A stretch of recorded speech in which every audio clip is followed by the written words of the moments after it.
What's up, ballers? Welcome back to the bar where the takes are hot and the drinks are cold.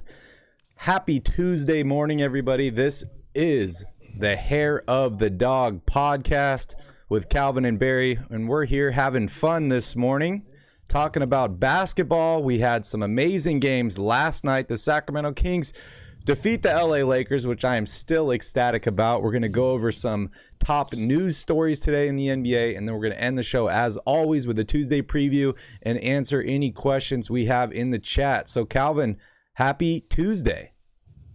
Happy Tuesday, Barry. A little bit happier for you than most Tuesdays. Yeah, it is a good Tuesday. And hey, you know I love Tuesdays, man. It's Taco Tuesday, as LeBron would say. So it's always a good day on Tuesday. All right, let's jump here into yesterday's games. We'll kind of recap those real quick. Then we'll go over top news stories of the day. So we had 5 games yesterday. First off, we had the Philadelphia 76ers take on the Brooklyn Nets in Brooklyn. They beat them 127-108. Tyrese Maxey scores 20 points for the Philadelphia 76ers in the win. Kevin Durant leads the Nets with 13 points.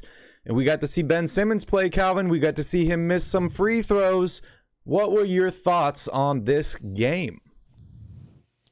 This game was incredibly sloppy. Those are my first thoughts. Even Kyrie Irving couldn't hold on to the ball. That should tell you how sloppy this game was. But no, overall, I mean, this is step one of building towards moving away from one of the potentially worst off seasons any franchise has ever had, right? In the Brooklyn Nets, they managed to weather the storm, and happy for Ben Simmons that he's able to get back out on the court and finally play a game. It has been a very long time. I thought it was pretty great that the Philly fans traveled all the way to Brooklyn just to boo Ben Simmons at the free throw line. That was incredible. And probably good for him, too. I mean, he didn't perform that well, but I think to have that first game be against Philadelphia, to hear the boos from the crowd, to be able to put that behind you quickly in a preseason game should probably benefit him moving forward. Were you surprised to see him out there? Because I know I was. I mean, we've been hearing for, it feels like a year, right, that Ben Simmons is almost ready. He's going to play next week or the week afterwards.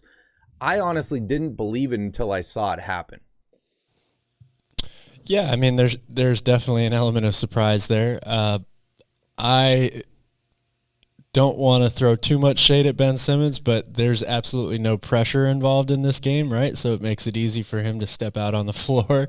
This was a great, entryway back into playing basketball. So I'm just happy that it's no longer the discussion is no longer about when will Ben Simmons be ready. It's we can finally assess whether the Nets will be good or not with this new big three.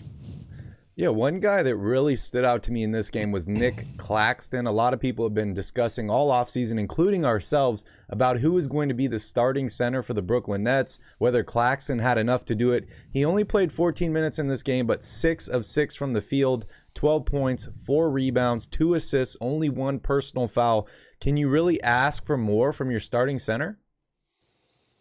No, definitely not. I mean, he was the recipient of some poor defense and some breakdowns at times with some easy looks at the rim. But this guy is essentially going to play the DeAndre Jordan role that 100%. The Clippers had back in Lob City. So expect him to shoot a high percentage from the field quite often because he's only going to be looking for dunks, putbacks, lobs, stuff like that. I mean, when you're playing with guys like Joe Harris that can shoot the lights out of the ball, Kyrie Irving, Kevin Durant, you're going to get a lot of open looks at the basket, right? When people double team, switch, stuff like that. So, yeah, I mean, getting those easy buckets at the rim is going to be really, really important for Claxton. I was surprised, we did see Ben Simmons start in this game. I thought that maybe we'd see him come off the bench, but he did end up starting in this game. Anybody else that really, showed out for you in this game? Anybody that kind of stuck out on either team? I wouldn't say. I mean, Tyrese Maxey's performance stands out, right? But that's something that I expect from him now. I think last year he definitely cemented himself as a as a starting caliber player in this league, and he's going to be that way for quite some time. Paul Reed is another guy that I really have liked ever since the draft a couple of years ago. He's a second-round pick that I think is going to be a pivotal role player for them moving forward. And we didn't get to see any P.J. Tucker, but that will be the new look, right, for Philadelphia when it finally happens. Yeah, we already know what we're getting out of P.J. Tucker, right? I don't know if he needs to play any preseason games for us to really understand what he brings to the table. But overall, Philadelphia gets the win 127-108. Still no Joel Embiid or James Harden for the Sixers. We'll see when those guys finally do get some preseason action here. But win for the Sixers, a return for Ben Simmons. And let's move on to the second game of the day. Orlando takes on the Memphis Grizzlies in Memphis. Memphis wins this game 109-97. KarlAnthony lights it up for the Orlando Magic, 17 points for him. And Ja Morant leads all scorers with 22 points. Calvin, what are your thoughts on this game? I would have liked to have seen a little bit more out of Paolo Banchero. He didn't get off to a great start at all. Didn't shoot the ball well, but as is very customary in these early first preseason games, players don't shoot very well typically. So, we'll give him a little chance. KarlAnthony did play very, very well. It's interesting to see that backcourt of Jalen Suggs and KarlAnthony. I'm interested to find out how good they can really be together, being a pretty undersized backcourt. And then no Franz Wagner in this game also, so Orlando's definitely missing some pieces. Yeah, I mean, you and I, we did some off-season takes on this Orlando Magic team. I know you, just like myself, are a huge fan of all the young talent on this team, right? They just need to figure out a way to put it together. Bol joined the team. I love RJ Hampton. You mentioned Jalen Suggs, KarlAnthony, Mo Bamba's back, Wendell Carter, who they picked up from your Chicago Bulls about a season ago, and then the number 1 overall pick, Paolo Banchero. There's one guy that's really missing off this list, right, that we haven't seen for a couple years, and that would be Jonathan Isaac. He's still out due to the left knee rehab. You have any information on what's going on with Isaac and maybe when we can expect him back? I don't have any information as far as when to expect him back. I believe it will be sooner rather than later. I mean, everything I've heard indicates that he's gearing up towards playing, early on in the season. It's just an incredible story. The guy you said a couple years. He last played in the NBA when he was 21 years old. He's 25 now. Wow. So it's been a long time coming for Jonathan Isaac. Yeah, that's really wild. And I mean, you just look at the bottom of this list here. Not a good day for lefties here. Jonathan Isaac, left knee rehab. Schofield, sore left knee. Fultz, left toe. Harris, left knee. The left side of the body's taking a beating in Orlando. But yeah, you just look at this team. Guys like Gary Harris played exceptionally well in Denver. Markelle Fultz, we know the shooting issues with him, but was a number 1 overall pick who shot the ball extremely well in college. People were really high on. I know you love Franz Wagner a lot. So this team has a ton of young talent. What do you think they need to do to finally put it together here? Is Jonathan Isaac the key to this team, or do they just need, time? I wouldn't go as far as to say Jonathan Isaac is the key. I mean, if your whole team hinges on a guy that's been out of the league for 3 years or more, that's a little troublesome. They've got a lot of young talent, obviously, right? So the thing for me is they don't really know what this team looks like together. All these guys have been either out of the lineup with injuries. Even Jalen Suggs missed a lot of time last season in his rookie year. So they don't really know what they have yet. They're just a bunch of young, talented guys, right? They have to kind of fit the pieces of the puzzle together, see what rotation works the best. You have to see how Jonathan Isaac's going to perform coming off of these major injuries as well. So they have a lot of work to do, but they do have a good foundation in terms of young talent, right? So expect this team to be, I would say, a player at the trade deadline, right? Like if they don't have a solid rotation going and are winning games, I think a lot of these guys, they could look to move. Okay, so they're sellers at the trade deadline, not buyers. Is that what you're saying? I would expect them to be, yes, because I don't think Orlando's record's going to be very good. I can't even remember who their head coach anymore. I want to say like Steve Clifford or Jack Vaughn or who's their head coach right now? Oh, man, I can't remember his name either. I do know for a fact it's not Steve Clifford or Jacques Vaughn, though. Both of those guys have been fired by the Orlando Magic in the last couple of years, right? It'll be interesting to know. Can you look that up for me? Yes. And I mean, talking about Paulo here, which we didn't really touch on much, 24 minutes for him, 2 of 9 from the field, missed all of his three-point attempts, only 8 points in this game. Not something you really want to see out of your former number 1 overall pick just a couple months ago. As a Kings fan, we talked about it last night. The Kings taking on the Lakers. Our first-round pick, Keegan Murray, number 4 overall, has been killing it and shooting exceptionally well. Taking Paulo at number 1 was kind of a gamble, right? A lot of people saw Jabari Smith as that guy, right? Because he could shoot the ball exceptionally well. It'll be interesting to see, it's only one game here, but does Paulo throughout this season, assure people that he was the right pick at number 1? That's a question that he's going to have to answer here. Yeah, absolutely. Jamal Mosley, by the way, is the head coach of the Orlando Magic. 43 years old. I think this is going to be his second season as head coach. Interesting. And yeah, you're definitely right. I mean, there was a lot of debate about who to take at number 1. And certainly I hope that people don't bury Paolo Banchero after one preseason game as the wrong pick there. But you also have to keep in mind this dude is going to be asked to do an incredible amount.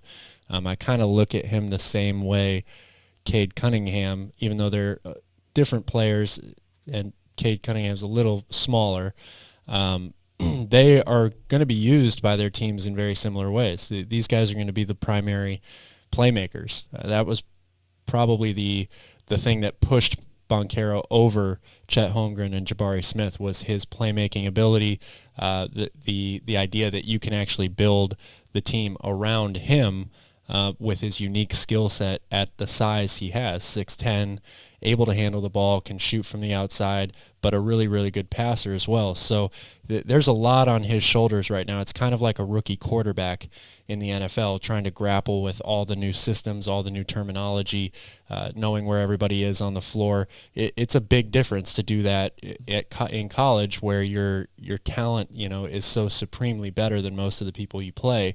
Now going to the NBA where all that stuff is caught up to you, and you're having to learn on the fly. So it could be a rough season, at least for a little bit for Paolo, but I think he's going to overall get the grasp of it and do very well. Yeah, great point there, right? And he's kind of going into this team that's in the middle of a rebuild. They've had lots of high draft picks over the past few seasons that haven't really panned out. Jonathan Isaac due to the injury, Mo Bamba. A lot of people are still kind of confused about what they get out of him. I was a huge KarlAnthony fan going into the draft, and he's the one that killed it in this game. But I guess he could be the second or third best player. Jalen Suggs is in there as well. Who do you think will be the best player on the Orlando Magic this season? This season, I'm going to say Franz Wagner is the best player. I really think that his game, his size is very prototypical of what you look for in an NBA wing right now. Another guy that sees the floor very well, is a good playmaker, really good shooter.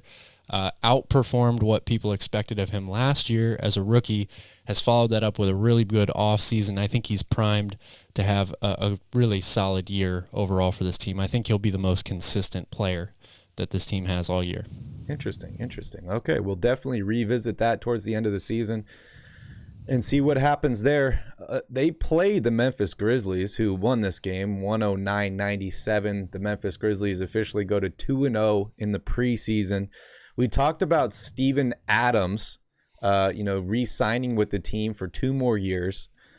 Anybody else that really stood out for you on this team? Because, I mean, this team is very similar to last year's squad, right? Jaren Jackson Jr. didn't play in this game. John Morant didn't play in this game. But, Dylan Brooks, Steven Adams. Oh, sorry, John Morant did play. Jaren Jackson was out. Desmond Bane. A lot of similar names here.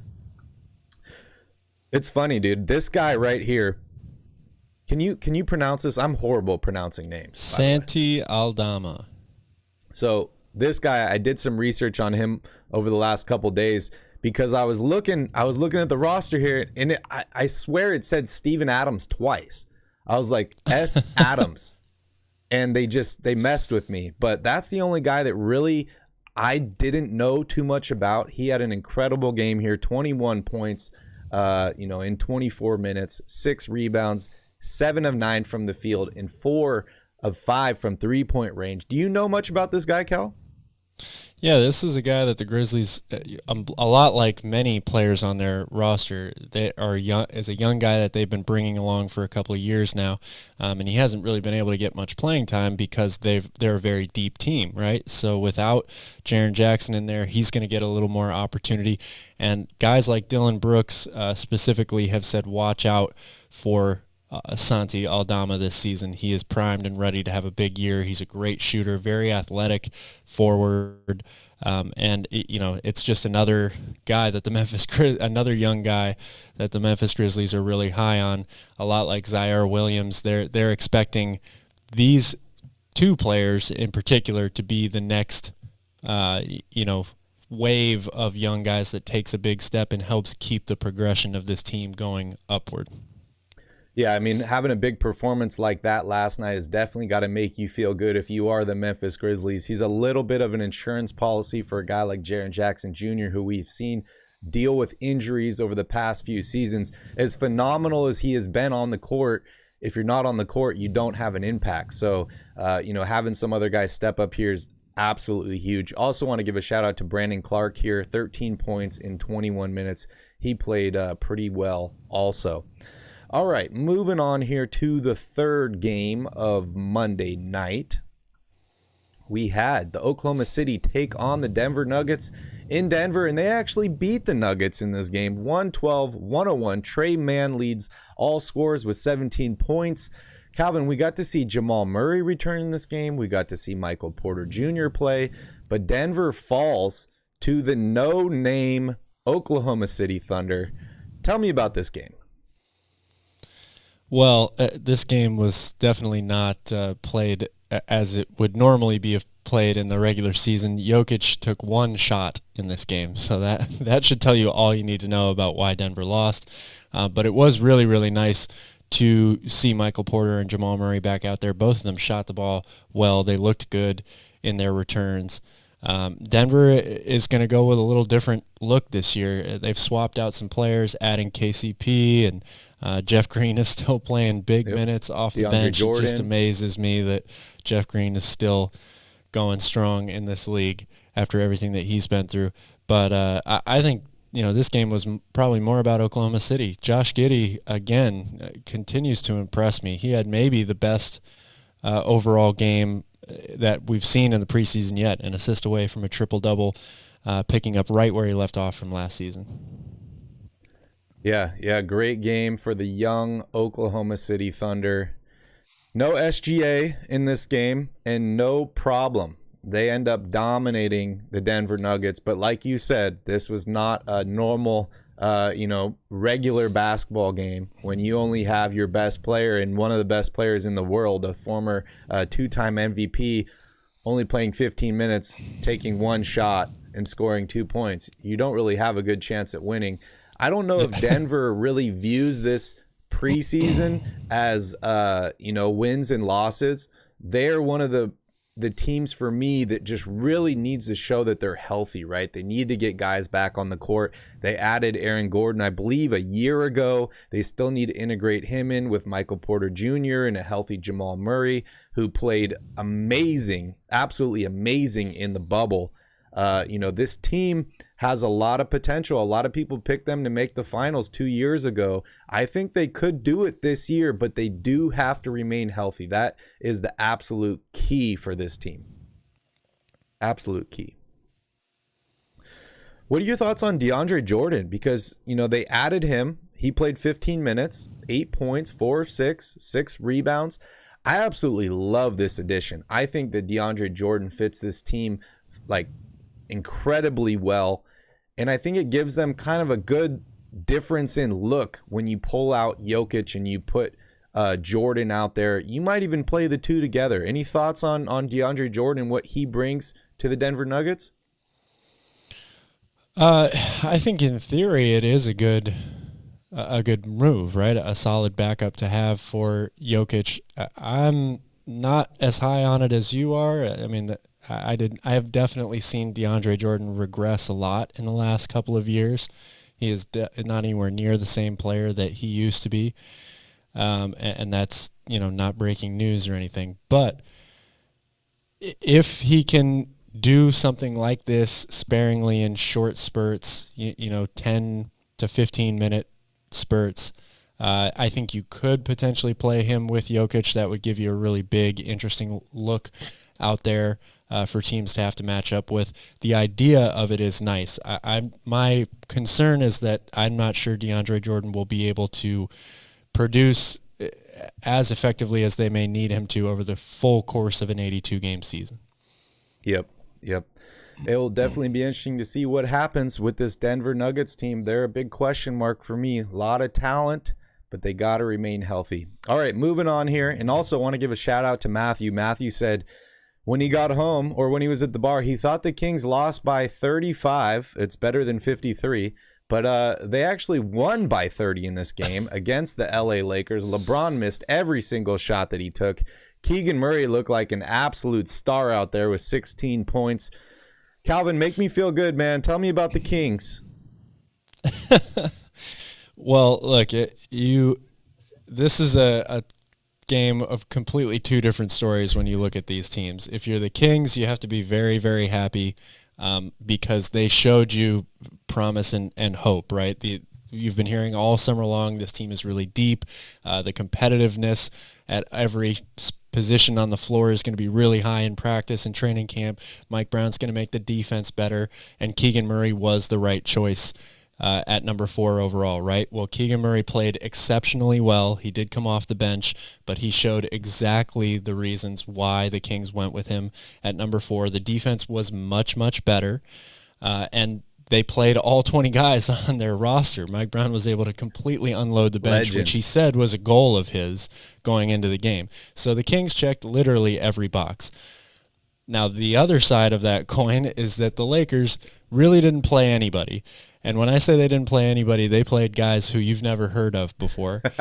They have a big, big issue with their rotation. LeBron James only plays 16 minutes. Anthony Davis actually did look really good in his 16 minutes, which I think is probably the best takeaway you can have if you're a Laker fan from this game. But now you've got to deal with the issue of what is this rotation, who is going to play on this team, and what is going to happen with Russell Westbrook. I think the Lakers are in a much, much more concerning spot as of right now than the Kings are, which is pretty crazy to say. Yeah, I mean, we definitely got some news headlines to get to after this, and we'll talk about Russell Westbrook there. But, I just want to look at this Lakers squad real quick and just, their bench is trash, man. It makes me feel so good to say that and to see this. So I'm going to say it one more time. The Lakers bench is absolute garbage. And it's going to be a long year for them and a long year for LeBron James. They need to make some moves. That is definitely for sure. Back to the Sacramento Kings. I think one of the things that stood out most to us Kings fans yesterday was the fact that KZ started, right? You mentioned that, if you'd really been in the know and paying attention to James Ham and practice and all this, like he had been playing a lot with the starters. But I know a lot of Kings fans were surprised. We were talking about who's going to start. Was it going to be Murray? Was it going to be Holmes? Was it going to be, Monk? How are we going to fit all these guys in together? KZ comes out of nowhere, starts this game, has the size, has the defensive ability. He only played 10 minutes in this game, and the Kings didn't really pull away until the third quarter and the fourth quarter. They end up winning by 30, which is the most they led. So that just goes to show you that they basically pulled away in the whole second half of this game and never looked back. But Calvin, any further thoughts on KZ and starting with this squad? Well, don't overreact too much. I mean, just because KZ got the start for this game doesn't mean he'll be the starter on October 19th, the season opener. But that doesn't mean he won't either, right? Like there's obviously a reason for this. Mike Brown, one of the reasons he was brought in was to make this team better on defense. He has said multiple times that he loves what KZ brings defensively, his versatility, his size. He thinks he has Defensive Player of the Year potential. Wow. So that right there should tell you all you need to know about why he was starting. And I think that it, for right now at least, actually benefits Keegan Murray because it kind of takes a little bit of the pressure off of him. I mean, if he had to start at power forward right away, he'd be matched up a lot of times with LeBron James right off the bat. Maybe he doesn't get off to as good of a start. Right now, his confidence is sky high, and I think that is all by design from Mike Brown. So this is what this time of the year is for, to figure this stuff out. Let's see how the rest of the preseason shakes out. But this is a huge opportunity for a guy in KZ who could actually become an NBA starter out of this. Yeah, great point. And Mike Brown, he does know defense, right? He knows defense. That's his specialty. And he knows great players, right? This dude has coached LeBron James. He's coached Kobe Bryant. He's coached Kevin Durant and Steph Curry and a lot of these all-time greats. So the dude knows what he's talking about. And if he sees something in KZ, you got to trust the guy, put him out there. And I thought he did an amazing job. Matthew's got to run to a cabin and make steak salad with blue cheese and mushrooms for 8 people.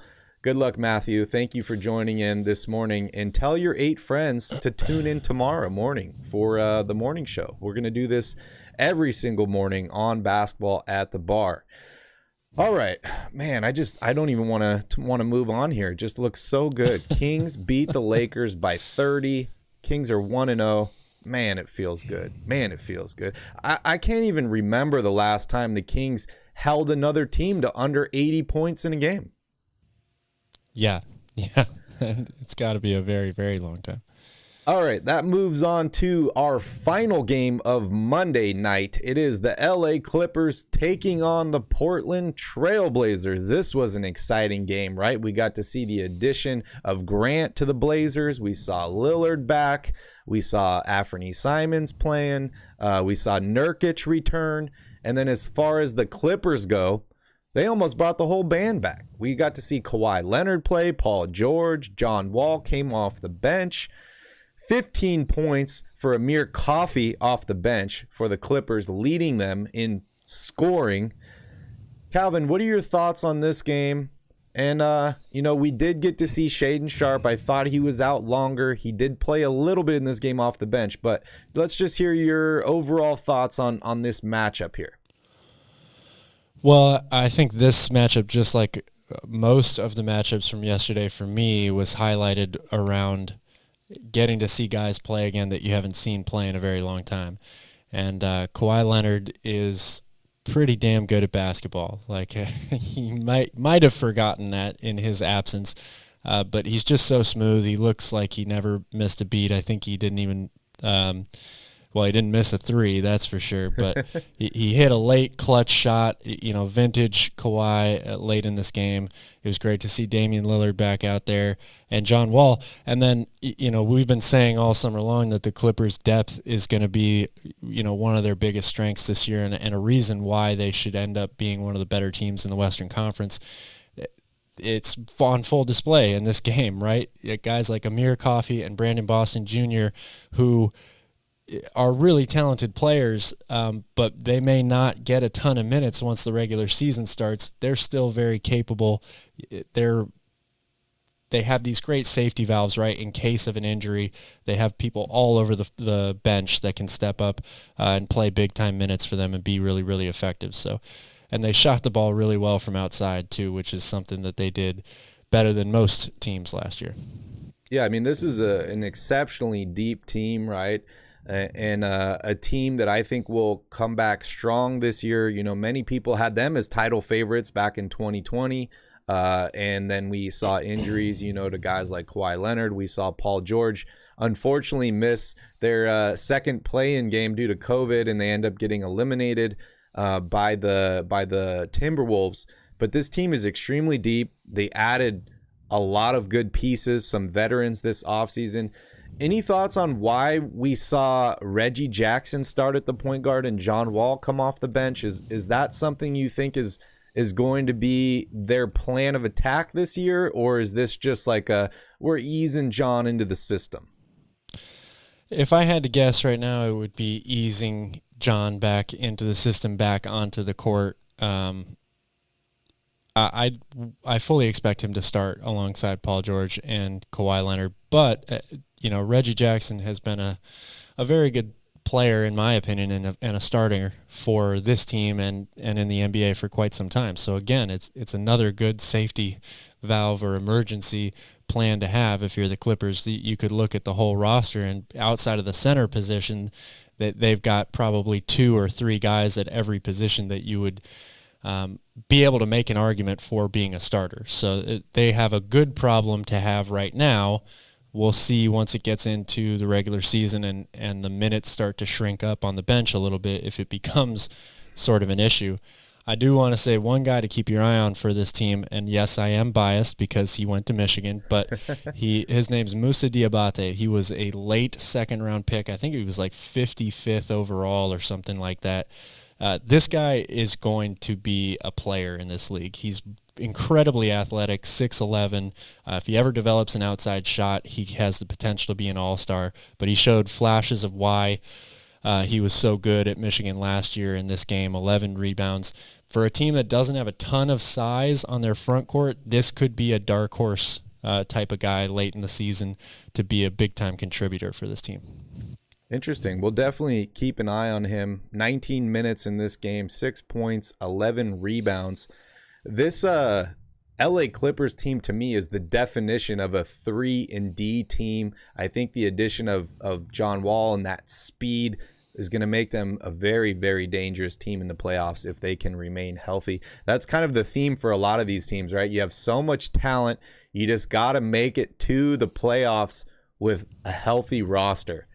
Speaking of an unhealthy roster that is getting healthy again, the Portland Trailblazers had a horrendous year last year, including injuries to Damian Lillard, CJ McCollum. They end up trading McCollum and a bunch of other guys at the deadline. Actually traded some of them to this Clippers team, including Robert Covington. Any thoughts on this Trailblazers team? Well, they're such a work in progress, right? I mean, this is going to be a team that we really don't know too much about until we get a couple months into the season. The Jeremy Grant addition is a big question mark. He's certainly put up big numbers in the league, but he hasn't really done it on competitive teams. That's definitely the knock against him. They are looking like they might play a 3-guard lineup for most of the year with Anthony Simmons and Damian Lillard plus either Josh Hart or somebody else. So I think this team doesn't really fully know what they have yet, and they're one of those potential outside looking in, playing fringe playoff teams. So it's going to be very, very interesting to see what they look like as the year goes on. Yeah, I mentioned Hayden Sharp, right? Because I thought the dude was out still due to injury. He actually played 15 minutes in this game, 2 points, missed every single shot that he took other than the free throws, but he had an amazing block in this game. That was a lot of fun to watch. I'm definitely looking forward to Sunday's game against the Sacramento Kings, see what Hayden Sharp can do. That guy was, for me, one of the most exciting guys coming out of the draft, but also a huge gamble, right? Where we saw him play in the G League. How is that transition?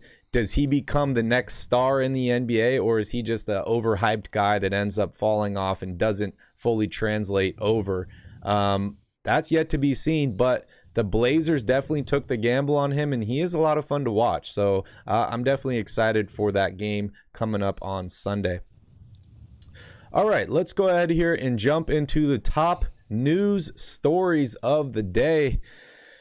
Calvin, you're going to love this first one. The Lakers love Russell Westbrook amid Pacers trade rumors, says head coach Darvin Ham. We've been hearing Darvin Ham, talk exceptionally well about Westbrook all offseason since he was hired as the head coach. I don't know about this, Calvin. We were just talking about the Lakers roster. They got too many point guards. They need more shooting. They need more depth.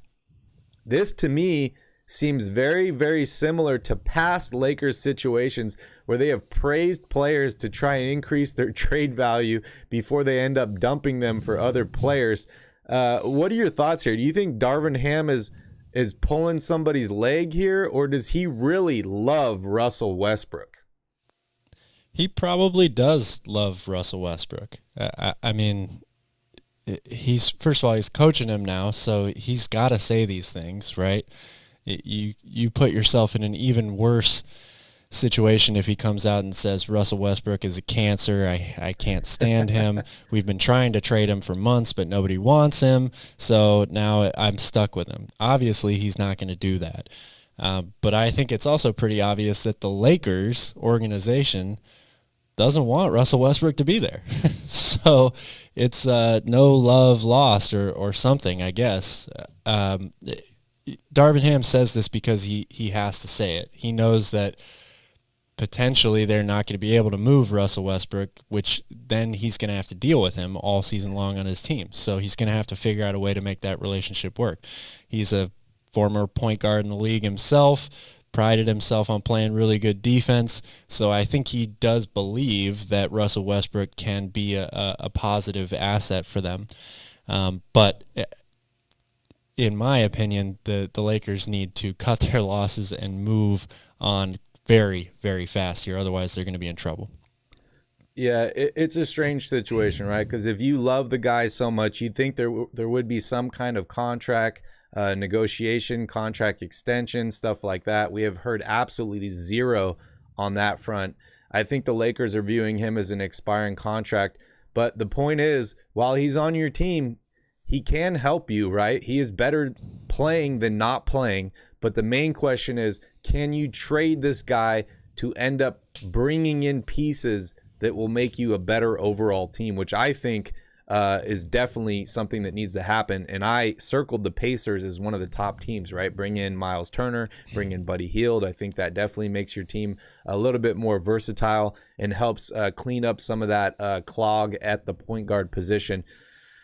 We will definitely see what happens here, but Darvin Ham seems to be happy right now with Russell Westbrook. I don't know if he was happy with that loss last night, but it's interesting situation, something to definitely keep an eye on. All right, moving on here. 5 Victor Wambayama questions NBA scouts have ahead of the G League Ignite Showdown. He's projected number 1 overall pick. You know this is going to be about size. This is going to be about weight, how he transitions in, all things we've heard in the past. Rob Pelinka and Darvin Ham address outside shooting concerns. This is something that definitely needs to be addressed, right? We were just talking about this. Russell Westbrook does not help them in this camp.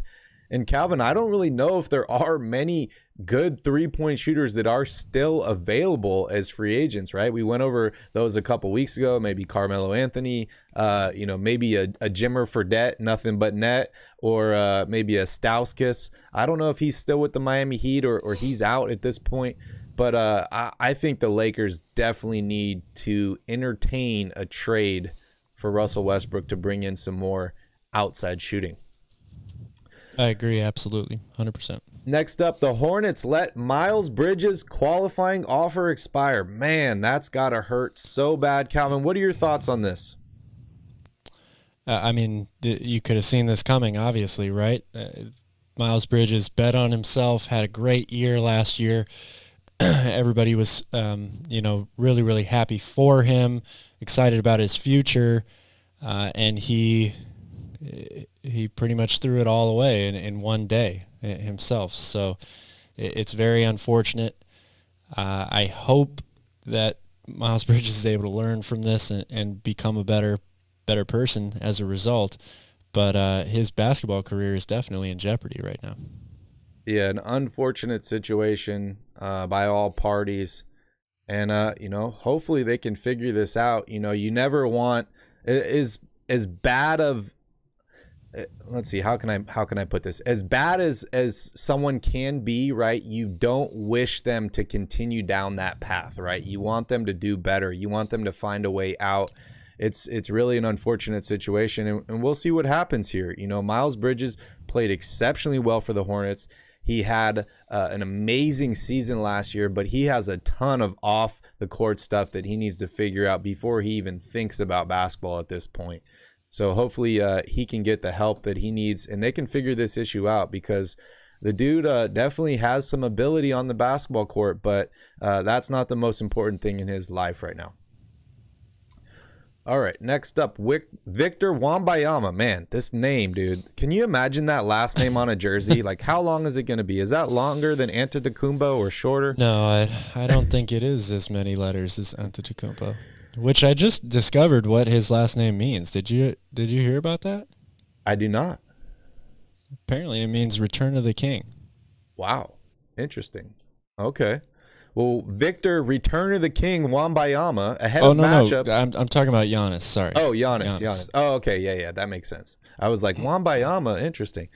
Anyways, ahead of his matchup with Scoot Henderson, he says, quote unquote, if I was never born, I think he deserved the first spot. Calvin, will see a matchup here between the projected number 1 and number 2 overall picks in the NBA draft in the future. A lot of people know about Victor. Not that many people know about Scoot Henderson. What can you tell us about him, Cal? Well, Scoot is an incredibly talented player. I do have to agree with Victor. I don't think that he's going to end up gaining that number 1 spot. He just doesn't have the types of intangible things that you can't teach that Victor is so lucky to have, right? His skill set with his size. But Scoot Henderson is a really, really talented all-around player, very, very athletic. It has the potential to be just a lockdown guard in this league, in the NBA, for a long time. Like he's a two-way player. I don't see right now a ton of weaknesses in his game, obviously at this stage, right? Like he's definitely got areas to improve upon, like everybody does. But any team that is unlucky enough to fail to get the number 1 pick and fall to number 2, they're still going to grab an incredibly good player. Are you saying you think at this point these guys are locked to go number 1, number 2? Because, last draft... As of right now, yes. Okay. Because, last draft we were kind of talking about some guys, and then stuff kind of just shuffled. There didn't seem to be really like a consensus number 1 pick like there does this upcoming draft with Victor. But it's interesting to see that maybe we have the top 2 guys are already in their position. We know there are a bunch of teams that are, sacrificing this season, you could say, to win this sweepstakes, right? You got the Jazz, you got the Rockets, you might even throw Orlando in there as well, the Spurs. There are a ton of teams fighting for these players. So it'll be interesting to see, where these guys end up. But it's exciting to see kind of this new crop of NBA players, heading into the league, bright young guys with a lot of potential. And I don't know, man, the players just seem to get more and more skilled every year. Not that they weren't in the past, but they're bigger, they're stronger, they're faster, they can shoot from everywhere. And, they just seem to be a little bit more well-rounded, which is great to see. All right, next up, you told me about this story yesterday. Absolutely brutal here. The Timberwolves center or power forward, however you want to look at it at this point, KarlAnthony Towns, hospitalized last week, lost 17 pounds due to a severe throat infection. This is another blow to the big man. It's quite unfortunate. We know he lost his mom and many other family members due to coronavirus, back in 2020, 2021. Man, is it the dude's genes, immune system? Is this bad luck? What's going on here, Calvin? Well, it's probably a combination of all of those things, right? I mean, obviously his with the unfortunate history of his family and illness, infection, all that stuff, you could point to that for some of this, but it's definitely a little bit of bad luck, and you hope that that this isn't going to affect him too much for the rest of this season. Losing 17 pounds is pretty drastic, and the fact that he was on bed rest. I mean, I think I read a quote from him yesterday, says he just started walking again like a couple days ago. So it's a very scary situation. Luckily, he's going to be okay. Hopefully for the Timberwolves, who are expecting to have a really good season this year, it doesn't hinder that too much. Yeah, and it says in here, he had problems breathing, right? He was struggling to breathe while he was on bed rest. All unfortunate stuff, right? It sounds very similar to a lot of the complications that people had from COVID, right? Was trouble breathing, infections in their body, stuff like that. I don't know if this is related at all, but it really is an unfortunate situation for him.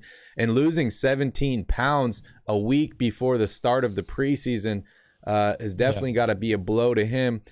Calvin, I like to think of myself as an optimist, so I try and look for the positive in every situation. We know that the Timberwolves brought in another center in Rudy Gobert this year. Towns is probably going to be in that power forward position. Do you think losing any of this weight could potentially help him this upcoming season, make him a little bit faster on the perimeter, keeping up with some of these other power forwards? Losing some weight might not be a bad idea for him, but I think losing 17 pounds that quickly and being on bed rest is not good for anybody, so especially an athlete. So I do think that that's a little too much weight for him to lose. If it was like in between 5 and 10 pounds, and he did it kind of in a natural way where he was still working out, I'd feel pretty good about it. Not when you're on bed rest. So that is not good. He's definitely going to have to, get himself back into shape all over again now after, I'm assuming, working out all summer long. So it's not a good situation. Yeah, thoughts out to Kat and thoughts out to this Minnesota team, because I think they're going to be one of the most exciting teams to watch this year, right? Bringing in Rudy Gobert, having kind of that second big. They're going to be a lot of fun to watch. And not even to mention, former number 1 overall pick Anthony Edwards is on that squad. He played exceptionally well last season. So I know that, many people are high on the Timberwolves this season. I hope this situation does not impact them too severely and Towns can get out there as soon as possible. Next up, the Nuggets exercise Bones Highland's 2023-2024 option. This is a no-brainer, right? It's a team option. Absolutely. $2.3 million for his third NBA season. That allows them to opt in for one more year after that. They can either sign a contract extension with him or he becomes a restricted free agent.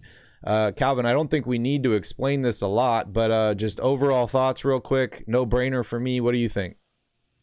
Couldn't agree more. No-brainer. Happy for Bones. He seems to have really found a home there in Denver. He's a fan favorite, and I think he's going to continue to get better. So good move for the Nuggets. Awesome. All right, Joel Embiid and James Harden are back. We have not seen them back on the court yet, but they've brought in some of their, or at least James Harden and Daryl Morey has brought some of his ex-Rockets players in, right? We saw guys like PJ Tucker signing this offseason. We saw the infamous bubble skirter bringing people into his room with the 76ers this year. So that'll be interesting. I'm really high on the Sixers, man. I think that this Embiid and Harden combo could be the next Shaq and Kobe.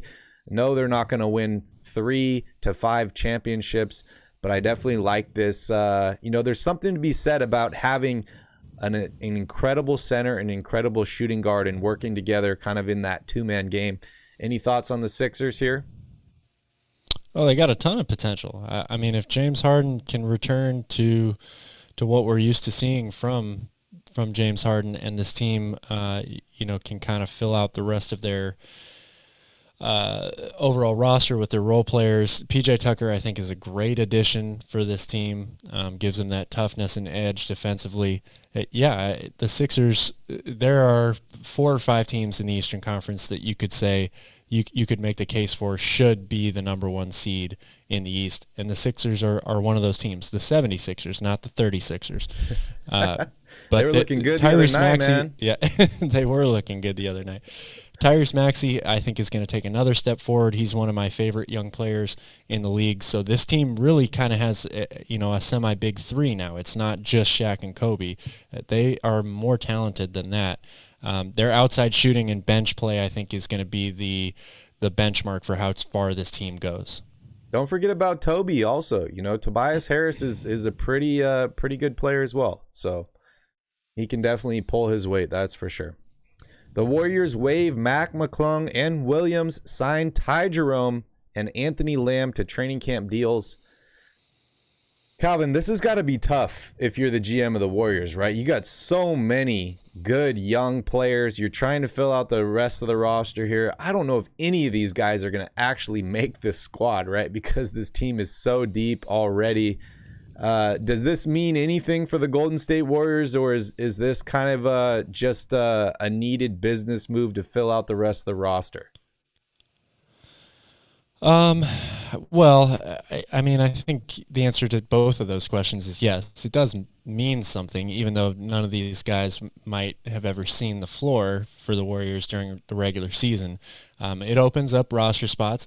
There is a report today, actually. Craig Randall, who is a player for the Adelaide 36ers that just beat the Phoenix Suns, has been going super viral on the internet after his 35-point performance. The Warriors are interested in signing him now to a free agent deal. So, and they're not the only team out there looking for him. So, yes, this does mean something for all of these guys. Mac McClung is a really, really talented player who has put up big numbers in summer league and in training camps and preseasons for a lot of teams over the past couple of seasons. So, I definitely expect him to land somewhere at some point. But overall, in the grand scheme of things for the Warriors, who are looking to repeat as champions, who's going to be on the court for them. So, and they're always looking to add more 3-point shooters. That dude shot exceptionally well in that win over the Phoenix Suns. Everything was going in, absolutely everything. Well, this answers my question that I asked you earlier, right? Welcome back, Steve Clifford. He is the new Hornets coach after he gets a second chance in Charlotte. I believe the first time he was with, what's that? Kemba Walker, and they had one of the best seasons in franchise history. After getting fired, I think, by Orlando a couple seasons ago, he is back here in Charlotte. Can he have an impact on this team? Why would you fire a coach and then bring him back just a few years later? Well, this team has been historically bad defensively. Steve Clifford is known as a defensive-minded coach. And as you mentioned, the last time he was there, they had one of their better seasons in recent history.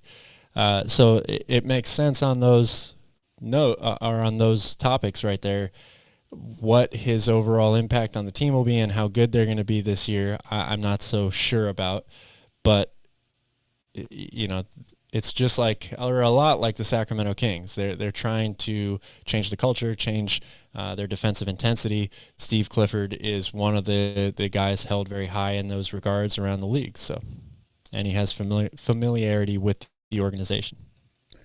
Well, that's it for news for the day. We do have 4 interesting preseason games happening today. 2 of them on TNT. One of them is your Chicago Bulls, which I know you're excited to watch today. Here is the full schedule for today. Calvin, tell me a little bit about each of these 4 games and kind of what you're looking forward to seeing here. Well, for that first game, New York and Detroit, for Detroit, it's all about the newcomers, right? And the meshing of the pieces around Cade Cunningham, who had a great rookie season last year. Jaden Ivey, this is his first preseason game, or his first really NBA game, period. They got Jalen Duren as well. So they're a very exciting, young, up-and-coming team to look at. And then for New York, it's all about Jalen Brunson leading the way for this team, right? They didn't really change out a lot of the pieces on the roster, maybe as much as people would have expected. They were heavy in on Donovan Mitchell, struck out on that. They then turn to RJ Barrett and give him an extension. First Knicks player that they drafted in the first round to get a extension off their rookie contract since Charlie Ward. That is wild. It's so crazy. So crazy. But a lot of pressure is on his shoulders now, right? Yeah. We thought Porzingis was going to be that guy. Yeah, I mean, there could have been a long list. Was going to be that guy. Crazy, man. Crazy. Yeah, it's really incredible when you think about it. But so now RJ Barrett is officially the man in New York, right? So he's got to take his game to another level. The Miami-Minnesota game, I think both of those teams are pretty set in what they're going to do. I wouldn't really expect to see a whole lot out of them. The starters should not be playing very many minutes in that game. New Orleans and Chicago should be a fun one. I don't know how much Zion is going to play. Everything that you read about Zion this summer is that he is just an absolute wrecking ball, and he's going to come in and crush the league, kind of the same, pick up right where he left off, right? He's in the best shape of his life. People say that it just continues to dominate in practice. So I'm really interested to see what he looks like and how many minutes they're going to give him. And then that Utah-Portland game, it's a couple of down teams right now that are trying to pick themselves up. The reason that game's not on TNT. Yeah, man, there's a lot of exciting young players to watch, right? I mean, Detroit, whatever you want to say about them, they haven't been good over the past few seasons, but, Marvin Bagley re-signed with them. I'm still excited to see what he can do if he can remain healthy. You mentioned Cade Cunningham. What's the dude they drafted that didn't want to go to Sacramento? I'm trying to remember his name. Jaden Ivey. Oh, yeah, Jaden Ivey. Excited to see him. Then you mentioned with the Knicks, right, bringing in Jalen Brunson. I think their whole game plan has pretty much changed, right? Like their speed this season is going to be so much faster than the normal Coach Tibbs slow it down and give it to, Julius Randle in the paint and let him work inside. I think we're going to see a much different New York Knicks system this year, at least on the offensive end of the floor. As far as Miami goes, I'm excited to see Tyler Hero. He just signed that huge contract extension. What does that mean for him? Is he going to be a starter this season? Or are they going to let him play 20, 30 minutes in this game coming off the bench and lighten it up? We know he can definitely do that. And he was a lot of fun to watch in the bubble when the Heat made it to the NBA Finals and won Sixth Man of the Year last year, actually. I think I'm most excited to watch this New Orleans versus Chicago game, right? We have Lonzo Ball's out due to the knee injury. I'm excited to see who can step up at the point guard position for Chicago. They do have quite a few guys that can, in my opinion, do that. So I'm still high on them. I want to see what DeMar DeRozan looks like this year after playing exceptionally well last year. I think having probably one of the best years of his NBA career. The dude was shooting absolutely incredible last year. So I'm excited to see what he does. Obviously bringing back Zach LaVine. And then as far as New Orleans, one of my favorite new players, right? Jose GTA, Grand Theft Alvarado. Excited to see him play. I know he's not a starter. He doesn't get a ton of minutes, so he's probably going to play a bunch in this preseason game, which I'm excited about. Obviously, everyone wants to see Zion. They re-signed CJ McCollum. So that will be an exciting team. And then, I'm kind of in the same boat with you on this last game, right? Utah is a dumpster fire at this point. I bet you guys are just wanting to get off of that team. I can only imagine what Rudy Gay is feeling right now, right? He's not calling Sacramento basketball hell anymore. He's calling Utah basketball hell. But as far as Portland goes, you mentioned they did start a 3-guard lineup last time. That's pretty interesting, right? We talked about the defensive inefficiencies of Damian Lillard and what they've had over the past 7 years with CJ McCollum and Lillard both being undersized guards, yet they were able to make the playoffs almost every single season, which is incredible. And I'm excited to see some more Hayden Sharp and see what happens with him. So a lot of action definitely to watch tonight. You guys keep your eyes on these games, and we'll be back as always tomorrow morning. Well, I will be covering what happened tonight and previews for tomorrow's games, because we got 5 more games going on tomorrow, and I believe one of them is in Las Vegas. Still no announcement on expansion franchises. We had a game over the weekend in Seattle, and then we're having this game in Las Vegas. There's been rumors that the expansion franchises will be launched very soon, or at least the announcements for that. We have not heard anything else yet. But, dude, I'm just so happy the basketball is back, Calvin. I know it's the preseason, but still, man, the basketball, it's invigorating me. I feel like I drank like 10 coffees already just looking at this schedule of games. So it's definitely exciting. Any last thoughts before we wrap up the show today, Cal? No, just I'm in agreement with you. Basketball is back. It's awesome to have games to watch, and it just means that we're very close till the real deal tips off in just a couple of weeks. Yeah, I'm so excited. If you're as excited as I am, make sure you smash up that like button, hit that subscribe button. We put out fresh NBA content almost daily, and we are live every single Wednesday night for Wednesday night parties. Don't forget to join us for that. That is a lot of fun. Also, to all my Kings fans out there, if you're a Kings fan and you're not subscribed to our other channel, Royal Rebounds, just scroll down the channel here. You'll see a link. Royal Rebounds is our All Kings channel. We cover the Sacramento Kings, and we are live every single post game. So make sure you join us for that. Thank you guys so much for watching. Have a wonderful Taco Tuesday. We'll see you all next time. And as always, don't forget to tip your bartender. Go Bulls.